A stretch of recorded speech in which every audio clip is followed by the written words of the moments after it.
اهلا بيكم في مطبخ هدى. النهارده هنعمل وصفه مميزه ومشبعه وجميله جدا. هي البطاطس المحشيه بالكبد والقوانص. اكلها وطعمها حكايه. هتعمليها مره مش هتبطلي تعمليها على طول من جمالها وحلاوتها، وتنفع في اي عزومه او اكله جميله تعمليها ليكي ولولادك. اكله دسمه وكلها جميله.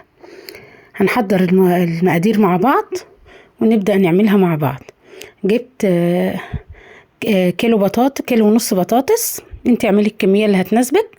قشرتها وابتديت اقورها زي ما انت شايفة كده. التقوير اللي هيطلع ما ترموهوش، خلي بالك ان ما تبقاش سميكة، يعني البطاطس ما تبقاش سميكة. هنبدأ نعمل مع بعض الكبد والقوانص. قطعنا الكبد لوحدها والقوانص لوحدها. جبنا صينية وحطينا فيها القوانص، بتديها تشويحة الاول. حطينا حبة زيت وحطينا القوانص، اديها تشويحة عشان القوانص بتاخد سوا عن الكبدة. ونروح نازلين عليها بالكبدة. نزلي الكبدة برضو وفرديها في قلب الصينية عشان تاخد صدمة الاول، ما تطلعش معاكي مية كتير وما تبقاش زفرة. هتقلبي كويس وتبقي مقطعة معاكي. يبقى حضري بقى انتي فلفل مقطع، فلفل الوان، على فلفل اخضر، على فلفل حار، على حسب ما انتي عايزة. انا قطعت كل ده. ونجهز التوابل معانا ونجهز كل حاجة، واديها تشويحة على النار لغاية ما لونها كلها يتغير، ونبدأ ننزل بالحاجة اللي احنا عملناها. انا عملت بصل ونزلنا بيه ونديله تشويحة لغاية ما يدبل معاه. ونروح نازلين بقى معانا بالفلفل الاخضر والحراق والملون، وروحي مقلباهم برضو مع بعضهم وسيبيهم على النار شوية. قلبيها كويس وسيبيها على النار شوية. هننزل بالتوابل بقى.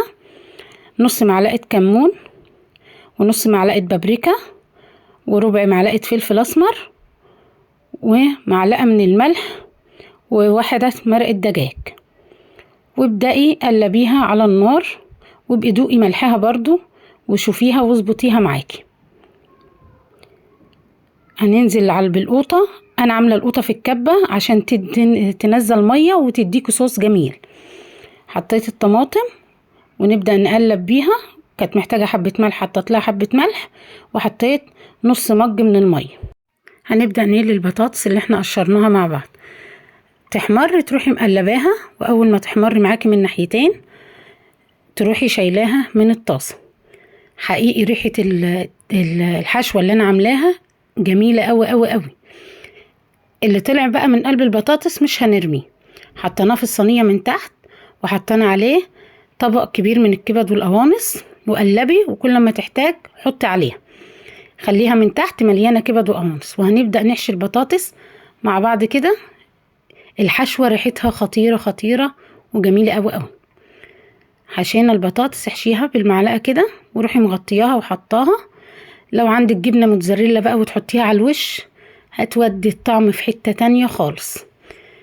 دخليها الفرن. استوت معايا، ما خدتش حاجة في الفرن. شغلت الفرن مع الشواية، ما شاء الله عليها حلوة قوي قوي.